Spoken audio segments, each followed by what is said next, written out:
नहीं, देखिए, मैं कह सकता हूं कि प्रदेश नेतृत्व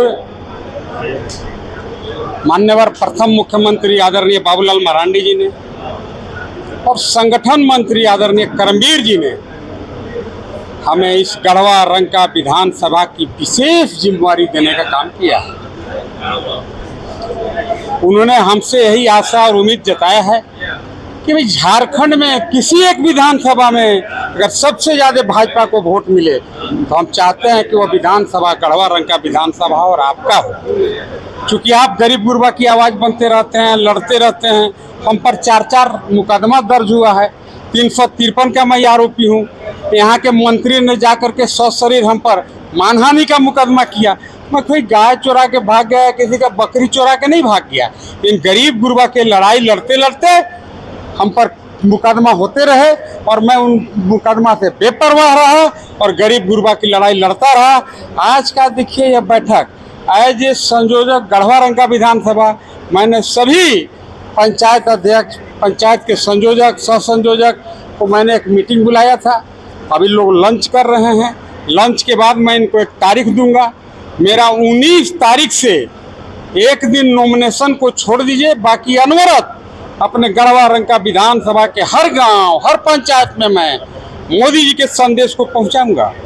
यहाँ वर्तमान जो अराजकता है, यहाँ का मंत्री जो लूट खसोट चोरी में संलिप्त है, उसको मैं उजागर करूंगा। लोकसभा सीट पर जो है भाजपा प्रत्याशी का विरोध हो रहा है, क्यों आखिर?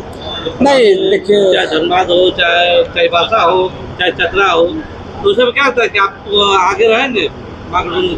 देखिए, भारतीय जनता पार्टी इस बार 14 का 14 सीट जीतेगा। अब प्रायोजित षड्यंत्र करके कुछ लोग अगर विरोध का ढकोसला कर रहे हैं, पर आज जनता के दिलों में राज करते हैं नरेंद्र भाई मोदी जी। आज कमल फूल उनके दिल में बसा हुआ है। कोई मैया का लाल कुछ प्रभावित नहीं कर पाएगा। ये षड्यंत्रकारी का जो षड्यंत्र टाए फीस हो जाएगा।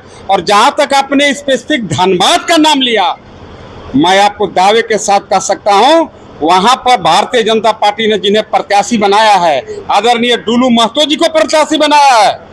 मैं आपको विश्वास दिलाना चाहता हूं कि पूरे झारखंड के सबसे ज्यादा अत्यधिक मतों से वहां का लोकसभा चुनाव भारतीय जनता पार्टी जीतेगा। मैं इसलिए ये बात दावे के साथ कह सकता हूं कि मैंने उनके अंदर गरीब गुरबा का पीड़ा देखा है। उनके आंखों में मैंने गरीब के प्रति दर्द देखा है। मैं और डुलू जी एक साथ 10 साल विधायक रहे, इसलिए मैं उनको जानता हूं।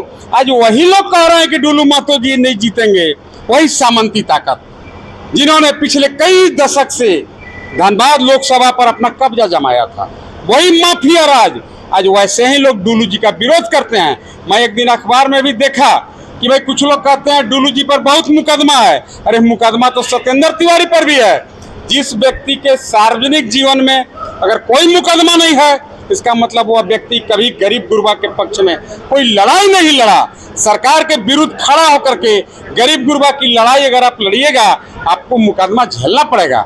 डुलू महतो जी एक गांव गरीब किसान के बेटा हैं, काफी गरीब गुरबा के बीच में लोकप्रिय हैं। और अभी तो छोड़िए, यहाँ का लोकसभा चुनाव खत्म होने दीजिए, वहाँ का दूसरे चरण में है।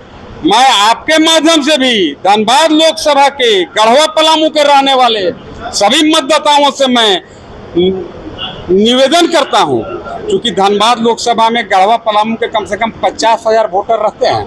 मैं उन 50,000 मतदाताओं से निवेदन करता हूं, विनती करता हूं, आपका एक एक वोट आदरणीय मेरे मित्र डुलू भाई को दीजिए, भारतीय जनता पार्टी को जिताइए, क्योंकि डुलू भाई ही धनबाद को उन सामंती ताकतों से मुक्त कराने में सफलता पाएंगे।